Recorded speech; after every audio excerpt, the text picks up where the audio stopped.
Luego le pregunté a Andy Cohen que cuál diría que en el mundo de los negocios es una de las suposiciones más comunes. First assumption is I shouldn't assume, which they need to understand because assumptions are a crucial part of decision-making process. So they're neither good nor bad. It's what you do with the assumption that makes a difference.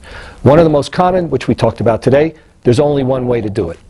Right? They're in a company and they want their team to do it differently, but they don't want to change. So they, in their minds, there's only one way to do it. This is the way to do it. This is the way I want it to be done, and because they have the power and the authority, people will tend to follow that. Now, that doesn't necessarily mean good leadership, because often they'll follow it, but they don't understand why they're following it, so the leader doesn't get what they want to begin with. But that's one of the most common. There's only one way to do that.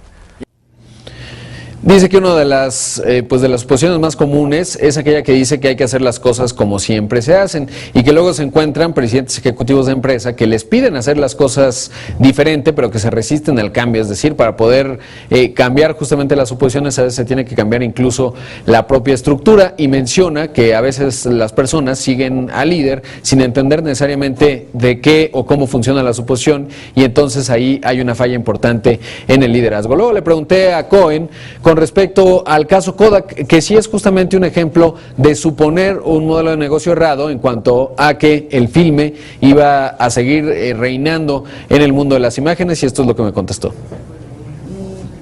Now here's an assumption about Kodak. Most people assume Kodak went bankrupt because they couldn't adapt to the digital age. What they don't realize is Kodak created the first digital camera back in 1976. They hold thousands of patents on digital products.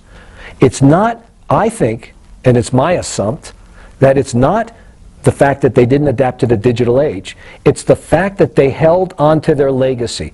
What is Kodak's legacy? The Kodak moment. Preserving the moment to be looked at.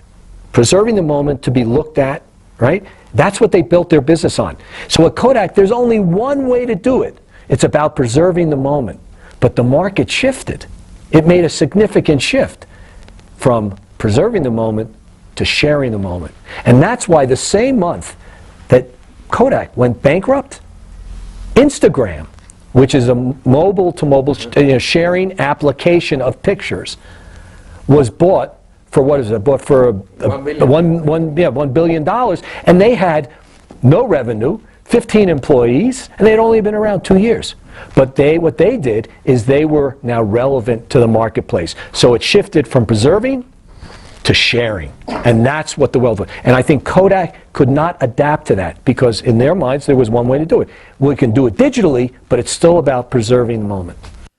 Bueno, ahí dice justo Andy Cohen que hay todo un presupuesto, una suposición con respecto a que Kodak falló al entender la fotografía digital y no necesariamente, más bien, de hecho ellos crearon en 1996 la primera cámara digital, tienen todas las patentes o muchas patentes de esta tecnología, más bien en lo que falló Kodak, de acuerdo a lo que dice Cohen, es en que ellos apostaban a preservar el momento a través de una imagen y que eso pues cambió totalmente y después se convirtió en compartir el momento, y es ahí en donde justo el mismo día en que Kodak se declaró en bancarrota, Instagram, esta red social que tiene 15 empleados, que había nacido hace 2 años cuando fue comprada por Facebook en $1.000 millones, sí había entendido que el nombre del juego era justamente compartir los recuerdos, y es así en donde Kodak quedó fuera por tener la suposición errónea de pues simplemente preservar una imagen y no necesariamente compartirla, y es digamos la debacle que al menos Andy Cohen entiende como